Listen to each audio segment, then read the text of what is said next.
Bismillahirrahmanirrahim. Assalamualaikum warahmatullahi wabarakatuh. Bismillah, innal hamdalillah nahmaduhu wa nasta'inuhu wa nastaghfiruh wa na'udzu billahi min shururi anfusina wa sayyiati a'malina, may yahdihillahu fala mudilla lahu wa may yudlil fala hadiya lahu. Rabbi shrah li sadri wa yassir li amri wa hlul 'uqdatam min lisani yafqahu qawli. Amma ba'd. Qala Allah ta'ala fi kitabil karim wa huwa asdaqul qailin. A'udzu billahi samil 'alim minasy syaithanir rajim. Bismillahirrahmanirrahim. Ya ayyuhalladzina amanu taqullaha haqqa tuqatih wa la tamutunna illa wa antum muslimun. Sadaqallahul azim wa sadaqa rasuluhul karim wa nahnu ala dzalika minasyahidin walhamdulillahi rabbil alamin. Bapak Ibu hadirin sehat semuanya. Alhamdulillahi rabbil alamin. Ini penting. Mudah-mudahan sehatnya kita bukan hanya badan saja, tapi juga ruhaniyah kita itu sehat. Apalah artinya badan kita sehat tapi rohaniahnya kita itu sakit. Makanya dua-duanya ini harus kita openi, harus kita pelihara. Kata guru-guru kita dalam syairnya, daharane rogo cukup sego sayur, daharane rogo cukup sego sayur, daharane nyawa ilmu lan pitutur, daharane nyawa ilmu lan pitutur. Ini syair kelihatannya sederhana, tapi maknanya luar biasa. Kita harus ada keseimbangan zahir dan batin. Kadang kita nguri-nguri yang zahir, makan sehari 3 kali, kita pelihara betul. Ada sedikit sakit sudah bingung cari obat, sudah bingung cari dokter. Tapi ketika kita, ruh kita ini sakit, kering, kurus, tidak diberi asupan, kadang-kadang santai-santai saja. Padahal rohaniah kita juga butuh asupan gizi. Apa gizi rohaniah kita? Yaitu ilmu dan nasihat. Kalau sehari kita saja ini enggak dinasehati oleh Quran, sehari saja kita tidak dinasehati oleh Rasulullah SAW melalui hadis-hadisnya, rasanya rohaniah kita ini kering, bahkan mungkin bisa mati. Matinya rohaniah kita itu ditandakan dengan jauhnya kita terhadap Allah Subhanahu wa Ta'ala. Mau ibadah rasanya aras-arasan berat, apalagi subuh dingin-dingin, kok disuruh ambil air wudhu untuk sholat pergi ke masjid rasanya berat. Ini berarti ruhaniyah kita itu lagi dalam keadaan sakit. Tapi kemudian jarang atau banyak orang yang ketika ruhaniyahnya sakit ini gak sadar. Maka Al-Imam Zaini Dahlan di dalam kitabnya Arba'ur Rasail itu beliau mengingatkan betul kepada kita, min a'zamil masaib, kata beliau, termasuk musibah-musibah terdahsyat, termasuk musibah-musibah terbesar. Apa itu?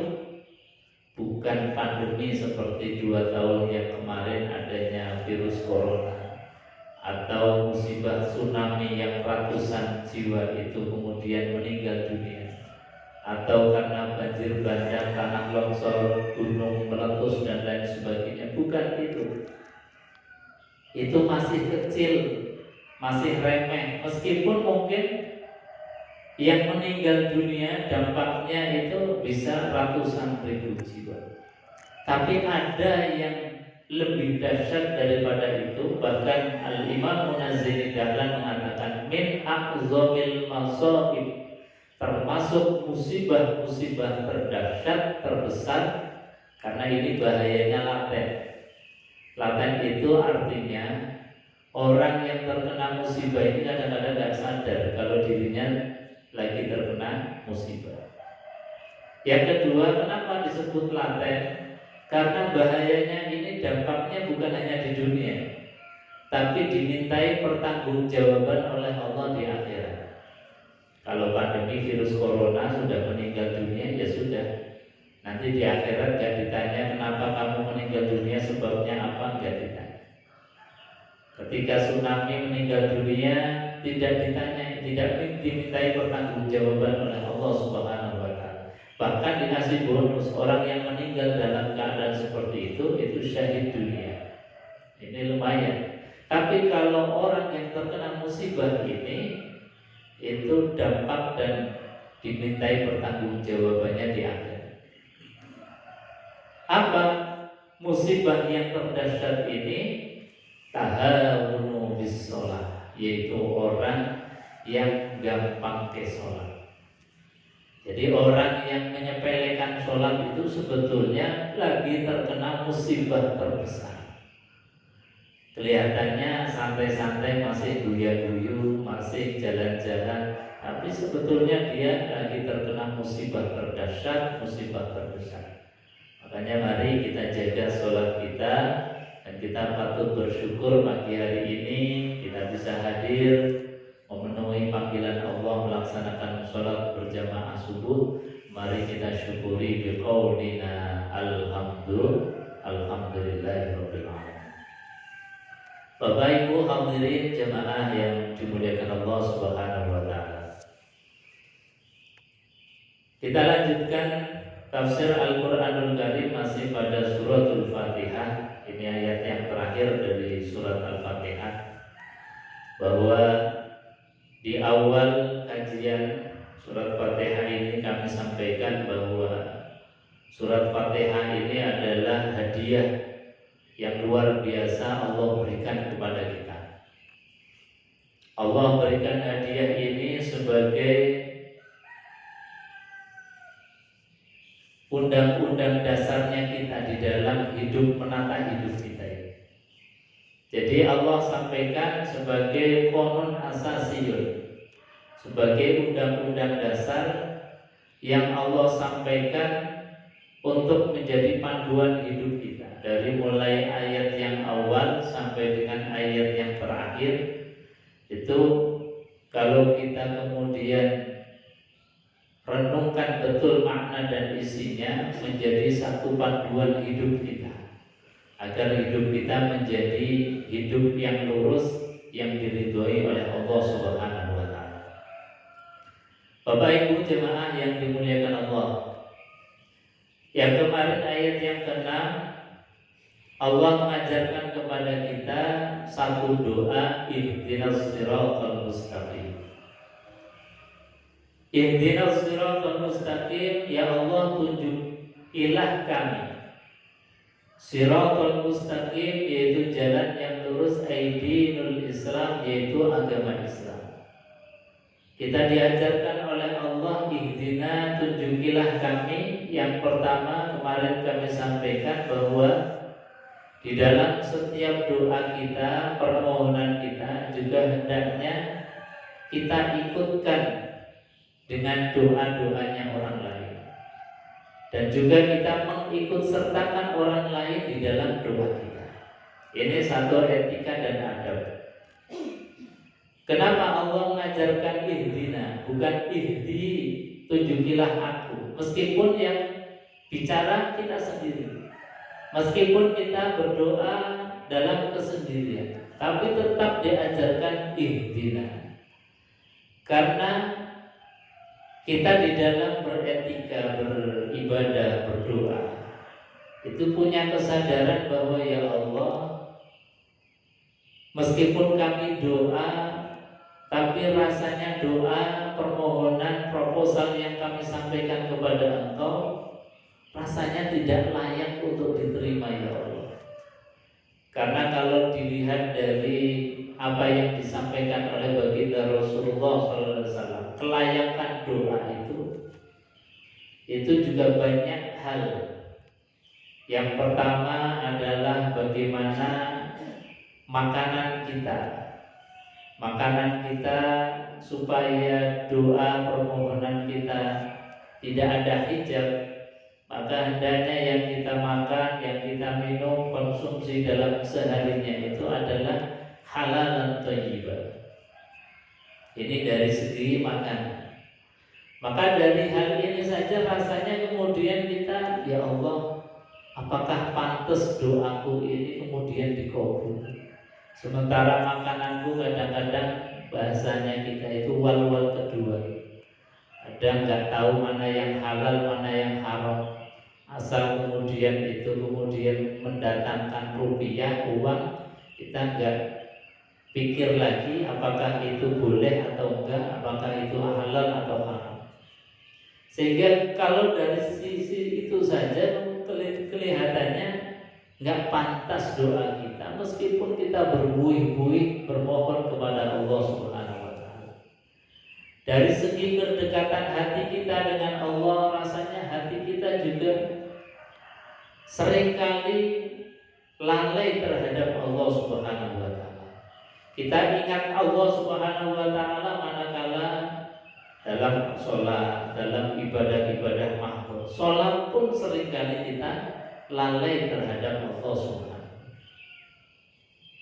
Maka dalam hal-hal ini saja rasanya tidak pantas. Apalagi doa yang dilisankan oleh lisan kita, yang lisan kita ini campur baur, yang seringkali kesombongan muncul dari lisan kita, ada pengkhianatan dari lisan kita, cacian, makian, bulian. Ini keluar dari mulut kita nggak henti-hentinya.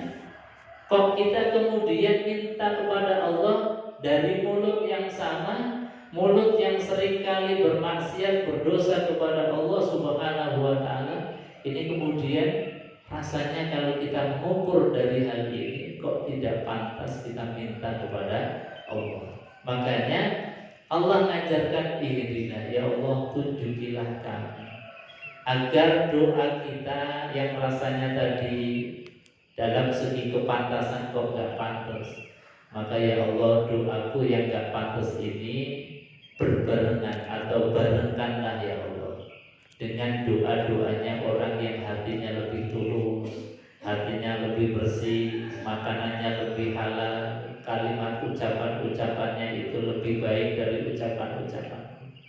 Sehingga dari situ kemudian doa kita menjadi terangkat oleh Allah Subhanahu wa Ta'ala. Ini etika dan adab.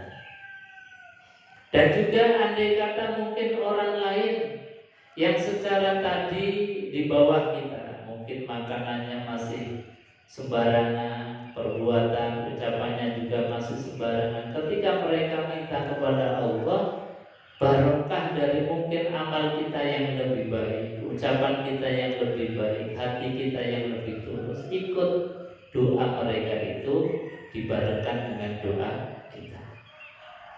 Makanya Allah sampaikan ihdina, dan ini juga termasuk merontokkan daripada sifat-sifat kesombongan. Jadi jangan pernah merasa kemudian kita bisa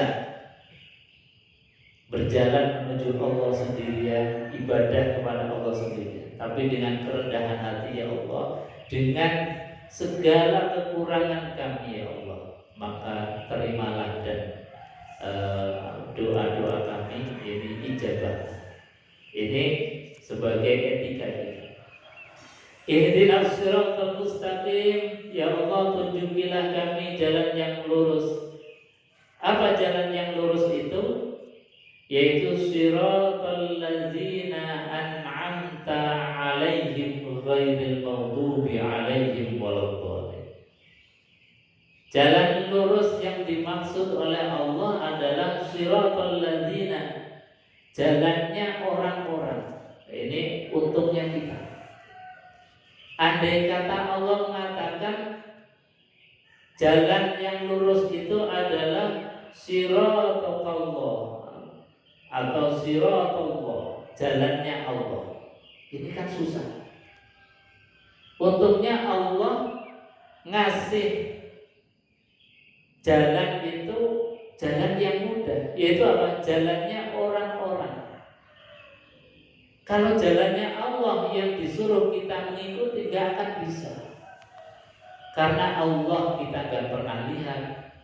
Allah itu seperti apa juga gak pernah kita bisa bayangkan.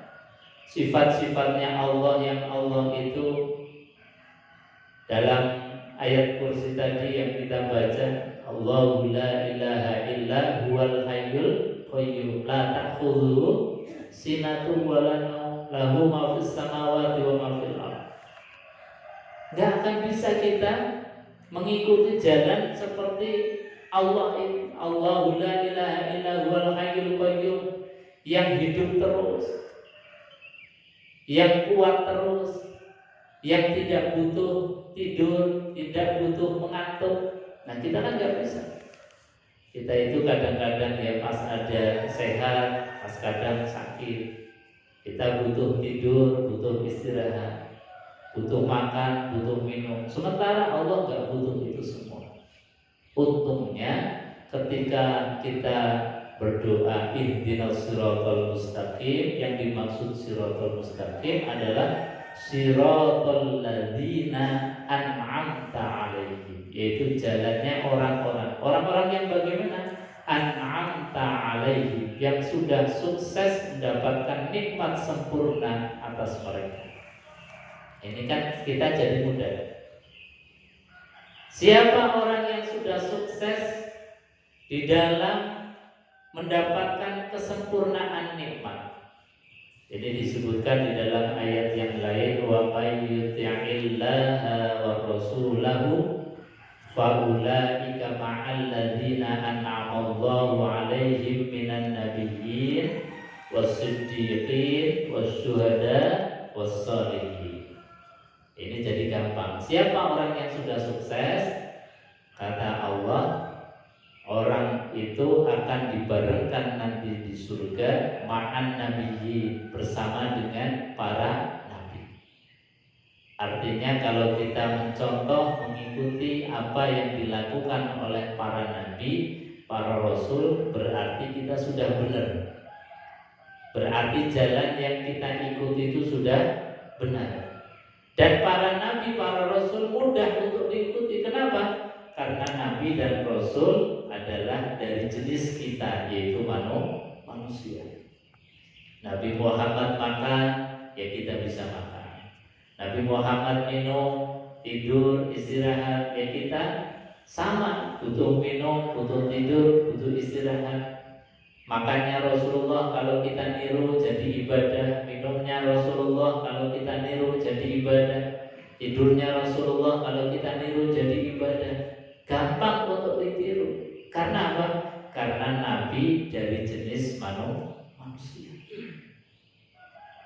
Jadi ma'an nabiyyin, orang yang sukses, yang sudah sukses adalah dari golongan para nabi, para rasul. Maka ketika kita mencontoh apapun bentuknya, qaulan au fi'lan, baik itu ucapan maupun perbuatan, maka kita akan menjadi sukses yang sama di dalam meraih nikmat sempurnanya Allah Subhanahu wa taala.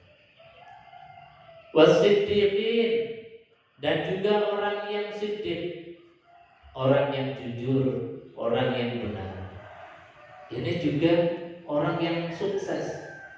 Karena peradaban umat manusia ini tidak mungkin dibangun dari sifat-sifat yang menimbulkan atau sifat-sifat kebohongan. Tidak akan mungkin. Peradaban umat manusia pasti dibangun dari kejujuran. Ini sifat siddiq. Wasyuhada, dan juga orang yang telah sukses mendapatkan kenikmatan sempurna adalah orang-orang yang mati syahid, berjuang di jalan Allah kemudian ditakdir meninggal dunia. Jadi bukan berarti kemudian kita di dalam medan perang mencari mati, bukan. Tetapi mati meninggalnya orang memang ditakdir oleh Allah dalam keadaan perang. Karena kata Al-Imamuna An-Nawawi bahwa sifat dari syuhada itu bukan orang yang meniatkan diri di dalam perang untuk mati, tidak. Tapi ketika perang ditakdir kok dilalah mati meninggal dunia, itulah yang menjadi syuhada. Karena enak sekali kalau orang kemudian ujuk-ujuk perang inginnya mati. Jadi hanya kemudian tidak membawa apa-apa, tidak membawa senjata, niatnya hanya pengen mati toh. Ini artinya orang yang menyusahkan kaum muslimin yang lain.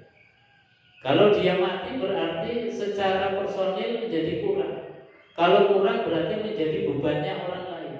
Maka orang yang syahid itu bukan niat berperang untuk mati, tapi andai kata diberikan mati meninggal dunia saat perang, itulah nikmat syuhada. Maka orang yang mati syahid itu adalah orang yang berjuang dengan sekuat tenaga, dengan penuh perhitungan, dengan penuh perencanaan, tidak kemudian asal berani maju tanpa perhitungan yang matang. Itu namanya orang yang mati konyol, orang yang meninggal tidak dalam perhitungan matang. Tapi orang yang mati syahid itu sudah diukur, kemudian sudah menjadi takdirnya andai kata meninggal dalam keadaan peperangan, itulah orang yang mati syahid. Maka syahid itu butuh perhitungan, butuh ilmu, sehingga tidak sia-sia di dalam berjuang.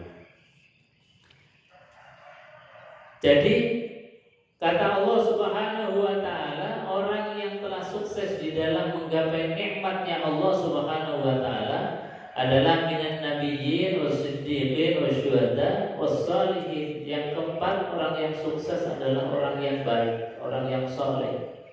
Nah, inilah empat golongan ini gampang dan mudah kita untuk ikuti. Makanya ketika kita berdoa ihdinas siratal mustaqim, ya Allah tunjukilah jalan yang lurus, jalan yang bagaimana? Siratal ladzina an'amta alaihim, yaitu jalannya orang-orang yang telah sukses mendapatkan nikmat dari Engkau, yaitu golongan orang para nabi, wasiddiqin, wasyuhada, wassolihin. Kita bisa mencontoh mereka semua untuk mendapatkan siratal mustaqim. Bapak Ibu hadirin jemaah yang dimuliakan Allah, di ayat ini ada kalimat siratal ladzina an'amta, jalannya orang yang telah aku beri nikmat. Artinya bahwa nikmat ini menjadi ukuran kita. Kalau kita diberikan nikmat oleh Allah Subhanahu wa taala, maka orang yang sukses itu kemudian dia berterima kasih terhadap zat yang memberi nikmat. Makanya orang yang kufur, orang yang tidak berterima kasih terhadap Allah Subhanahu wa taala atas nikmatnya, itu dosanya lebih besar daripada dosa syirik dibandingkan dengan dosa zina atau dosa membunuh. Kalau dosa zina itu dibalas oleh Allah Subhanahu wa taala dengan neraka. Dosa membunuh juga neraka. Tapi di Quran itu ada istisnanya, ada pengecualian. Illa man taba, kecuali yang bertobat.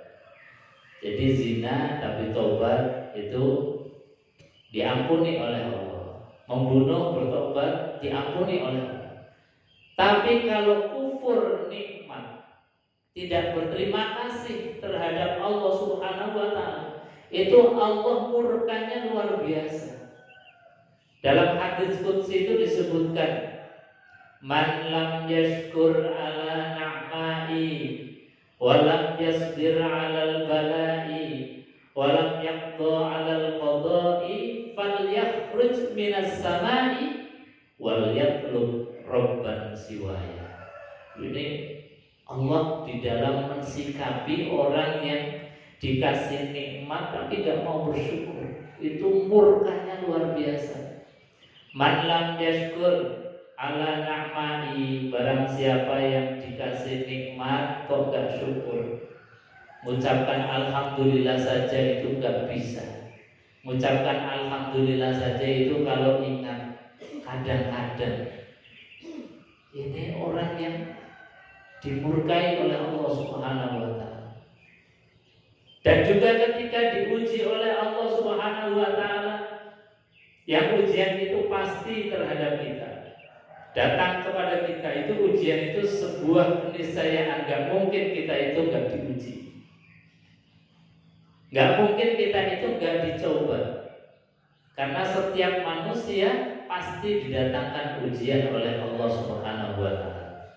Makanya kata Quran, jangan pernah kita membayangkan berangan-angan pengen mulia tanpa diuji, tanpa dicoba. Bahasanya am hasibatum an tadkhulul jannah walamma ya'tikum mathalul ladzina khalu min qablikum massatuhumul ba'sa wadh-dharra wazulzilu hatta yaqula ar-rasul wal ladzina amanu mata nasrullah ala inna nasrullahi qarib.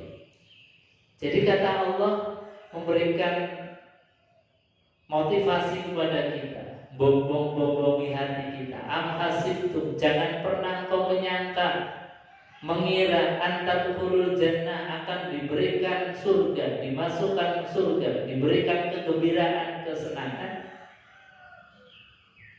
sebelum didatangkan ujian. Masat humul baksa. Kadang ujian itu berupa al-baksa, kesempitan. Kesempitan hati, kesempitan fikir, kesempitan ekonomi. Ini adalah ujian dari Allah, wadhar, dan sesuatu yang membahayakan, musibah-musibah, banjir bandang, tanah longsor, gunung meletus dan lain sebagainya. Wazulzil, dan juga kegoncangan alam maupun kegoncangan hati kita. Karena tadi ujian yang kemudian datang kepada kita, tapi ilmu kita ini nggak cukup, kadang hati ini goncang. Kalau ujian datang, iman kita nggak cukup, hati kita ini pasti goncang. Maka supaya tidak goncang ini, siapkan dengan hati, siapkan dengan ilmu, siapkan dengan iman. Kalau orang itu punya ilmu, punya iman, itu nggak akan ada rasa goncangan. La khaufun alaihim wa la hum yahzanun. La khaufun, tidak ada rasa takut, tidak ada rasa gentar, dan tidak ada rasa sedih. Apapun ujian dari Allah itu dianggapnya ini adalah fitratullah, fitrahnya Allah. Ini adalah satu hukumnya Allah, kepastian dari Allah. Tidak ada yang bisa menghindar dari ujian Allah. Karena apa? Karena ujian Allah hakikatnya irfa'ud darajat, meningkatkan derajat kita. Jadi kalau kita sudah sadar bahwa apapun ujian kita, sakit, ya Allah alhamdulillah pagi hari ini bangun kok badan rasanya greges-greges, kepala agak pusing, alhamdulillah ya Allah Kau telah mengingatkan. Mudah-mudahan panas badan, pusingnya kepala, atau sakitnya badan kita ini sebagai penggugur dari dosa-dosa dan juga sebagai pengangkat derajat. Nah, ini namanya ilmu. Ini namanya iman, keyakinan. Maka orang yang tidak punya ilmu tentang itu pasti akan goncang jiwanya. Maka sedikit saja kemudian langsung cari pengobatan, kesana kemari dan lain sebagainya. Yang dituju bukan zat yang memberikan sakit dan bukan zat yang memberikan obat, tapi kadang-kadang kita carinya makhluk dulu sebelum Allah. Maka kita harus balik. Carilah Allah dulu. Kalau Allah kemudian itu sudah kita temui, Allah memerintahkan kita untuk ikhtiar. Ikhtiarnya bisa cari obat, pergi ke dokter dan lain sebagainya. Ini adalah ikhtiar yang benar. Bapak Ibu hadirin jamaah yang dimuliakan Allah. Jadi Allah sudah mengingatkan, barang siapa yang diberikan nikmat kok tidak mau berterima kasih, tidak mau bersyukur kepada Allah, dikasih ujian kok tidak mau bersabar, dikasih ketetapan dikasih kode takdirnya Allah kadang nggak terima. Ya, tadi diberikan sakit kemudian Rasulullah, kemudian menyalahkan Allah, kemudian seolah-olah ya Allah saya sudah sholat terus tahajud kok masih sakitnya nggak sembuh-sembuh. Nah, ini bagian dari menyalahkan Allah. Ya Allah saya sudah sholat duha terus kok ekonomi masih begini-begini saja. Seolah kemudian tidak terima dengan takdirnya Allah. Ini bahaya. Bahaya karena ini kaitannya dengan akidah. Makanya ini bahayanya orang sekarang. Kadang-kadang baru bangun tidur itu sudah pegang HP kemudian bikin status tentang kesusahan, kesulitan hidupnya. Ini bahaya. Karena kata Rasulullah SAW, man asbaha wa huwa yashku dhiqal ma'ash faka'annama yashku rabbah. Barang siapa yang pagi-pagi sudah Rasulullah sudah menceritakan kesusahan hidupnya apapun itu, apakah mengenai sakitnya, ekonomi, keluarga, masyarakat, atau mengeluhkan tentang kondisi bangsa, ini kata Rasulullah faka'annama yashku rabbah, maka seakan-akan dia mentersangkakan Allah, dia menggugat Allah Subhanahu wa ta'ala. Jadi ini bahaya, termasuk orang yang tidak terima dengan takdirnya Allah Subhanahu wa ta'ala. Orang yang tidak syukur atas nikmat, orang yang tidak mau bersabar atas ujian, orang yang tidak menerima terhadap takdirnya Allah, Allah usir mereka. Fal yakhruj minas samai, silahkan keluar dari kolong langit bumi. Jadi bukan hanya dimasukkan ke dalam neraka, tapi sudah diusir oleh Allah, tidak dianggap oleh Allah Subhanahu wa ta'ala. Dan tidak ada istisnanya, tidak ada pengecualiannya.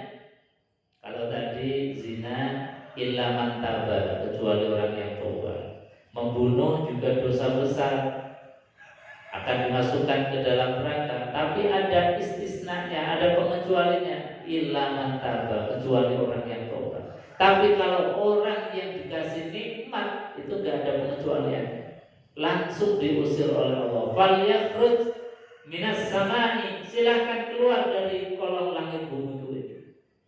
Wal yatlub rabban siwaya, dan silahkan cari Tuhan selain aku, kata Allah.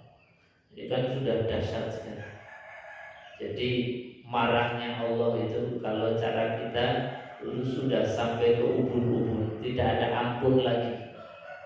Ini Allah di dalam menekankan bagaimana supaya kita ini wajib untuk bersyukur dalam keadaan apapun sampai sebegitu, memberikan peringatan keras. Hanya dalam Al-Quran disampaikan, la in syakartum la azidannakum wa la in kafartum inna azabi lasyadid. Jadi ini rumus dalam Quran, kalau kita syukur kepastian ditambah nikmatnya. Jadi enggak mungkin insya Allah lagi, tapi Allah sudah meredaksikan la azidannakum, pasti akan aku tambah nikmat.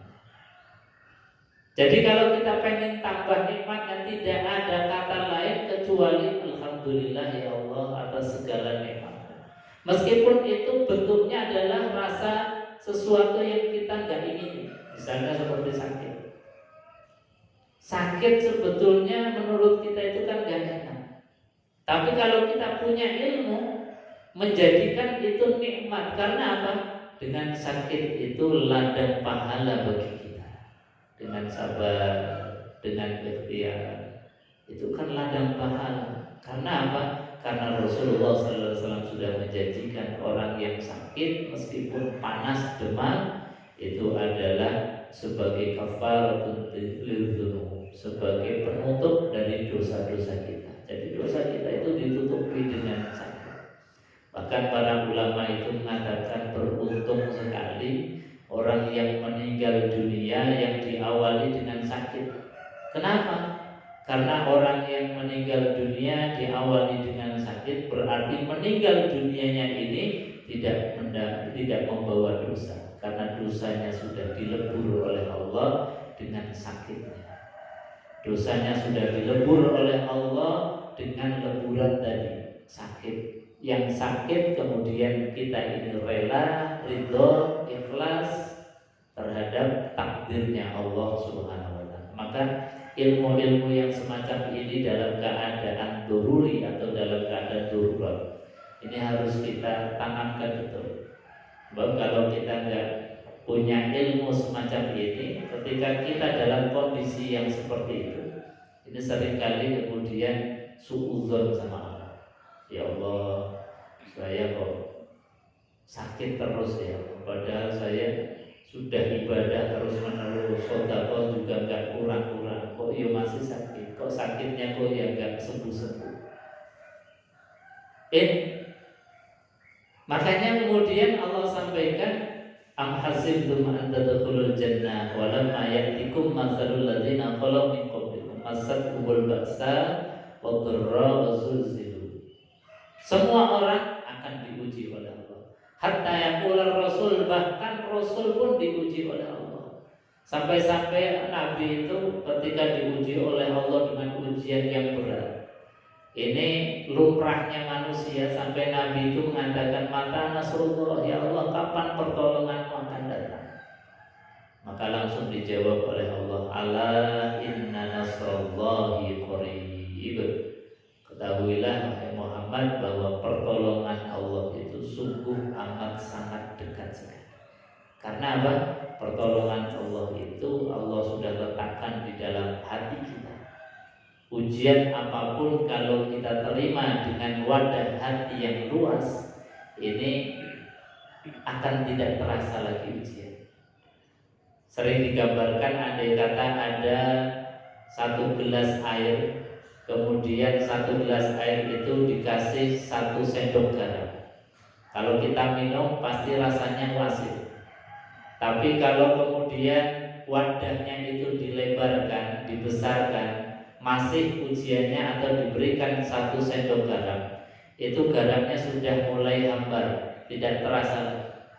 Apalagi kalau wadahnya itu dilebarkan lagi, maka garam 1 sendok sudah tidak terasa lagi, atau bahkan garam 5 sendok pun tidak akan terasa. Karena apa? Wadah yang kita siapkan itu lebar. Begitu juga ketika kita diberikan ujian apapun, kalau hati menerimanya dengan hati yang sempit, meskipun ujiannya itu kecil, rasanya jadi sakit. Teman banyak rasanya sudah tidak ada kawan lagi. Ada saudara rasanya saudara sudah tidak peduli. Ada anak rasanya anak kemudian sudah tidak memperhatikan orang tuanya lagi. Karena apa? Disikapi dengan hati yang sempit. Coba kalau kita sikapi dengan hati yang lebar, itu seperti lebarnya hati Nabiullah Ayyub alaihissalam. Kita tahu Nabiullah Ayyub, Nabi yang kaya raya tapi habis hartanya, Nabi yang gagah ganteng sehat, kemudian dikasih ujian badannya itu melepuh, bahkan korengannya itu disebutkan banyak belatung-belatung di sana. Tapi Nabiullah Ayyub alaihissalam menerima dengan luasnya hati, sehingga apa? Ujian yang begitu berat, harta yang kemudian habis, bahkan tubuhnya sendiri pun diuji dengan penyakit yang luar biasa, tidak mengeluh kepada Allah. Karena apa? Hati yang luas. Ini adalah ujian dari Allah Subhanahu wa ta'ala. Maka sebetulnya ujian apapun itu kuncinya ala inna nasrullahi qarib, bahwa pertolongan Allah itu sungguh amat sangat dekat. Karena apa? Ada di dalam manajemen hati kita. Kalau kita ini hatinya sering suudzon, sering berburuk sangka kepada Allah, maka berarti hati kita berpenyakit, perlu sehatkan lagi. Kalau kemudian kita ini hatinya kagetan, nah kagetan ini juga penyakit. Ada tetangga beli mobil baru kaget, tetangga dapat nikmat apa kaget. Kagetnya hati ini bahaya. Nah kemarin kami ada kajian tentang hati, itu Pak Dr. Supriyadi dari Politeknik Semarang itu mengatakan bahwa jantung kita yang disebut sebagai qalb secara fisik itu adalah jantung. Jantung itu satu anggota tubuh yang tidak pernah berhenti dalam putaran sehari 24 jam. Itu anggota tubuh yang tidak berhenti itu hanya jantung. Kalau mata istirahat dia berhenti. Tangan ketika kita tidur dia berhenti, nggak aktivitas. Bahkan pencernaan pun ketika kita tidak ada masukkan makanan itu berhenti, tidak mencerna. Tapi kalau jantung tidak akan pernah berhenti. Kalau berhenti ya berarti innalillahi wa inna ilaihi raji'un. Yang jantung itu 1 menitnya memompa 5 liter air, yaitu darah. Coba 1 menit 5 liter. Kerasnya jantung di dalam bekerja itu luar biasa. Bahkan melebihi dari mobil kita. Mobil kita mungkin kalau diisi full tank dari sini ke Cirebon baru mungkin habis 30 liter misalnya. 30 liter sekitar 4 jam baru habis. Nah ini jantung memompa dalam 1 menit 5 liter. Kalau kemudian jantung ini kita tidak pelihara atau jaringan-jaringan ini kemudian ada sumbatan, maka menjadi bahaya. Apalagi kalau tadi kita punya penyakit hati yang namanya kagetan. Jadi ada orang senang kita kaget, ada orang dapat nikmat kita kaget. Kalau orang kagetan itu pompa jantungnya menjadi tidak normal. Kalau ada sumbatan, maka kemudian sumbatan itu menjadikan pecahnya pembuluh darah dan lain sebagainya. Makanya diterapi oleh Allah, ala bidzikrillahi tatmainnul qulub. Dengan berzikir kepada Allah hati jadi tenang, enggak kaget. Jadi diterapi terus. Kalau orang itu kemudian zikirnya dimaknai itu hati jadi tenang. Insya Allah tenangnya hati menjadikan seluruh organ yang lain itu menjadi sehat. Kata Rasulullah SAW, ala inna fil jasadi mudghah. Ketahuilah bahwa di dalam jasad kita itu ada gumpalan darah. Idza soluhat soluhal jasad itu. Andai kata atau jika gumpalan darah itu jantung kita itu sehat, maka akan sehat semua tubuh kita. Ini al-qalb secara fisik. Tapi al-qalb juga bermakna secara rohani. Insyaallah dalam waktu yang lain bisa disampaikan. Jadi Bapak Ibu hadirin yang dimuliakan Allah Subhanahu wa taala, kita bermohon ihdinas siratal mustaqim siratal ladzina an'amta 'alaihim, yaitu jalannya orang yang sudah sukses lebih dahulu. Kita tinggal niru. Siapa mereka? Para nabi, wasiddiqin, wasyuhada, wassalihin. Bukan jalannya orang yang dibenci oleh Allah dan bukan jalannya orang yang sesat, yaitu orang-orang Yahudi dan orang-orang Nasrani. Bapak Ibu hadirin jemaah